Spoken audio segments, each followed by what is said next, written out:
지난해 4월 국내 1위 이동통신사에서 2,700만 건의 개인정보가 유출된 데 이어 11월엔 한 대형 온라인 쇼핑몰에서도 3,300만 건 규모의 정보 유출 사고가 발생했습니다.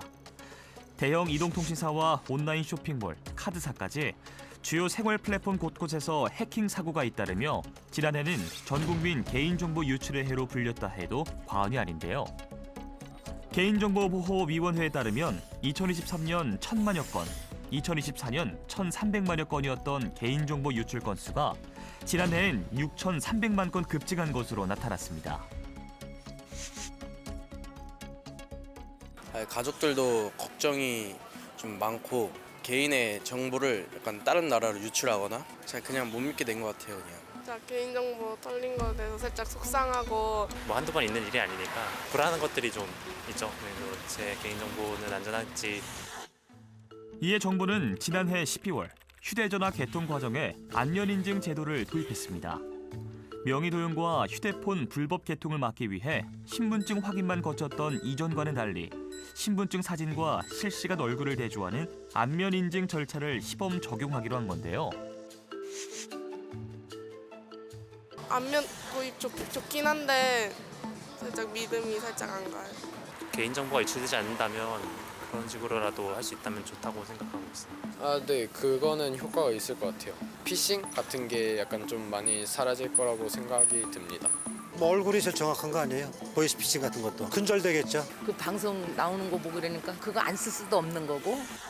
안면인증 절차를 두고 범죄 예방에 도움이 될 거라는 기대가 나오지만 얼굴 사진이 유출될 경우 한 번 유출되면 비밀번호처럼 바꿀 수 없다는 점에서 우려도 제기됩니다. 기술의 편의성으로 인한 위험과 책임을 개인에게 떠넘기고 있다는 건데요.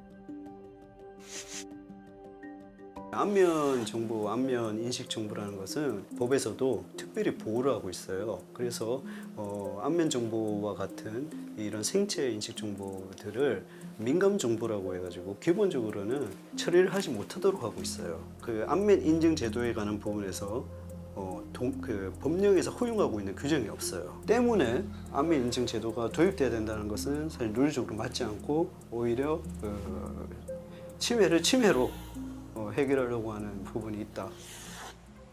과기부에선 동일인 여부를 확인 후 안면인증 결과값만 저장 관리할 뿐 이 과정에서 생체 정보는 보관 또는 저장되지 않는다고 설명했는데요. 그럼에도 일부 전문가들은 안면인증 절차가 실질적으로 도입되기 위해 민감한 생체 정보를 어떻게 보호할지 고민해야 한다고 지적합니다. 가능성이 완전히 없다고 보기는 어렵습니다. 안면 인증 기술 자체가 위험하다기보다는 촬영된 데이터가 어디에 저장되는지, 어떻게 관리되는지, 어떠한 이동 경로를 가는지에 따라서 위험 수준이 달라집니다. 유출 문제는 인증수단 하나로 끝나기보다는 기업 기관 전반의 접근 통제, 데이터 보호 기술, 사고 대응과 같은 관리 체계에 의해서 크게 결정됩니다. 다만 새로운 생체 정보를 인증 체계에 추가하는 것은 보안 공격 표면이 넓어지게 하는 우려가 있기 때문에 올바른 기술적 제도적 준비가 뒷받침되어야 합니다. 이에 정부는 올해 3월 안면인증 절차 의무화를 앞두고 개인정보 유출 가능성에 대해 철저히 검토하며 필요시 정보보호 전문기관과 협의해 안면인증 시스템의 보안 체계 등을 점검하겠다고 밝혔는데요. 민감한 개인정보가 달린 문제인 만큼 국민들이 납득하고 이해할 수 있도록 정부의 충분한 설명 또한 필요해 보입니다. 내가 솜방망이 쳐버리다 보니까 그냥 유출하고 말지 그런 마인드가 되는 것 같아요. 아무래도 그 얼굴에 관해서는 더욱더 강화를 해야 될 것 같아요. 보안을. 안면 인증도 어쨌든 개인정보의 하나니까 그런 것들이 잘 새지 않도록 정부에서 많은 감시가 있어야 되지 않나라고 생각하고 있습니다.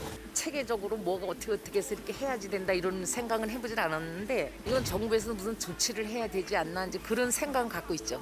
만에 하나 유출이 발생했었을 때 책임 소지 및 실질적 처벌에 대한 제도를 확실히 할 필요가 있어 보입니다. 기업 및 기관들이 개인정보 유출을 사전에 예방할 수 있도록 보안 관리 전문 인력을 충분히 확충해야 될 것 같고요. 정보가 유출되더라도 쉽게 사용하지 못하도록 하는 데이터 보안 기술 개발이 지속적으로 이루어져야 될 것 같습니다. 개인정보를 활용하고 또는 처리하는 부분에 있어가지고 이것이 국민의 기본권, 정부 주체의 기본권을 제한할 수 있고 한다는 부분들에 대한 인식이 필요하다는 생각이 들고요. 국민의 피해를 최소화할 수 있는 틀들을, 시스템을 만들어 나갈 수 있는 제도적인 기반이 이번 기회는 좀 마련이 돼야 된다. 대규모 유출이 반복되고 있지만 대책은 늘 사후 대응에 머물러 있었는데요. 피해는 최소화하고 사전에 개인정보 유출 사고를 예방할 수 있도록 정부의 신중한 대응책이 마련되어야겠습니다. 여러분의 생각은 어떠십니까?